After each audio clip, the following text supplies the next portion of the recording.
I was IFYF. Now listen to me. If you do not see yourself doing whatever you are doing for the rest of your life without ever being paid a cent, and you are not going to willingly do that, then you need to change. If you don't like your job enough that you would do it and not get paid, then that's an issue.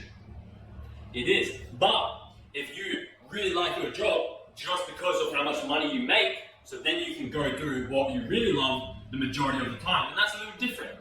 But for the most part, if you're just getting by, and like if the amount of money you're making equals the amount of money you have to pay to survive, and you don't like what you're spending your time on, that's an issue. That's an issue, and you have to figure out a way to change it. And I'm not suggesting that you just quit your job straight away, but there are a lot of ways to make money besides working a traditional 9 to 5, right? But you got to embrace your niche. You got to look at your current skill set and just tell yourself, okay, what am I good at? What makes me uniquely different to everyone else? Where can I find a little niche and profit? You got to look at those things. You might be great with numbers. You might be able to go do something with numbers and make a lot of money in that sense. You might be really good at, finding patterns, right? Then you might go get, into the stock market, that sort of stuff, Or, you might just like researching, because obviously that's a lot of the stock market as well. But you just got to find your niche, and a lot of the time, the biggest mistake people make is they think that their niche isn't making enough money, and then they change. But all they need to do is put more time into their niche, because you're going to go through a learning curve whenever you start anything else besides your, whatever your niche is. But if you just put, say if your niche isn't like being overly productive, if you just put more time and like all your time and energy you possibly have into your niche, you don't know how it's going to turn out. It could turn out great. Your problem could be that your niche wasn't bad, you just didn't put enough time into it. And that's the reality, and that could happen.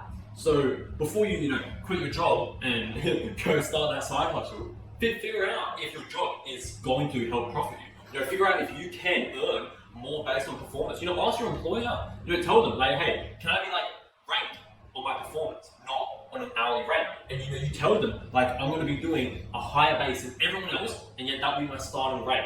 And so if your base is already more than everyone else, then they're going to already be happy because you're already doing more than them, and you're still being paid the same amount. And then if you just excel and reach an insane level of productivity, then you deserve even more. And some bosses genuinely might be open to that. The good ones will. The good ones will embrace it. The good ones will give you a bloody promotion, right? But you got to figure out if you're able to kind of do that in your current job, if it's going to lead to where you want to get to. And you might realize that you don't need to be a millionaire. You don't need a lot of money, right? You might not. But if you have certain goals which are quite large, and you might need that money as capital to start a business, or you might just need that money just go buy a house for your family. It doesn't matter what you need it for, but you just got to really sit down for a solid 15, 30 minutes, even an hour's good. Just sit down by yourself in a room with no distractions, and this is really rare. Just think, just sit there and just go, okay, Brandon, what have you got for me? Just say to yourself, what thoughts are flowing through my brain right now? And when you're trying to name them and identify them. And when the thought comes across, name it and decide, is that worth putting your attention on? If it's not, let it go. But if it is, dive deep into that thought. Visually picture yourself diving into the thought. Like you're diving into a pool, and that pool is all your thoughts, and you're diving into that specific idea.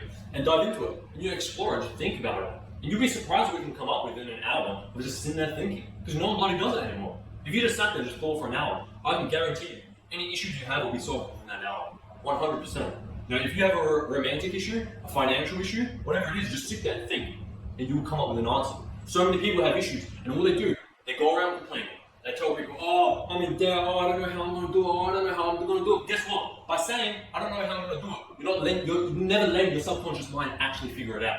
You're just in this constant state of complaining, and you think you're making progress, but you're really not. You're just complaining, and everyone you complain to, they're secretly just wishing you would shut up and just go away, and then eventually you just give up. But if you just sat still for an hour and just turn the lights off, close your eyes, don't go to sleep, and stay awake, and you just thought, I can guarantee you figure out that problem pretty soon, and you'd be very surprised at what insights you can get, because they're not even your thoughts. At some point or another, you get to some ideas and you're like, holy crap, this can't be my idea, this has to be from someone else. Because there are literally scientific studies which show our brains don't just communicate our own thoughts, right? They're not just our subconscious mind thinking. We receive thoughts from other people. And I'm not just talking about people reading other people's minds or anything like that. I genuinely just mean people have thoughts and they let go of those thoughts and then they go to other people. And it's literally been proven. They did a test a clinical study where there was like a guy holding the cards in front of another person, and the person could guess the cards that the guy was holding. And they did it,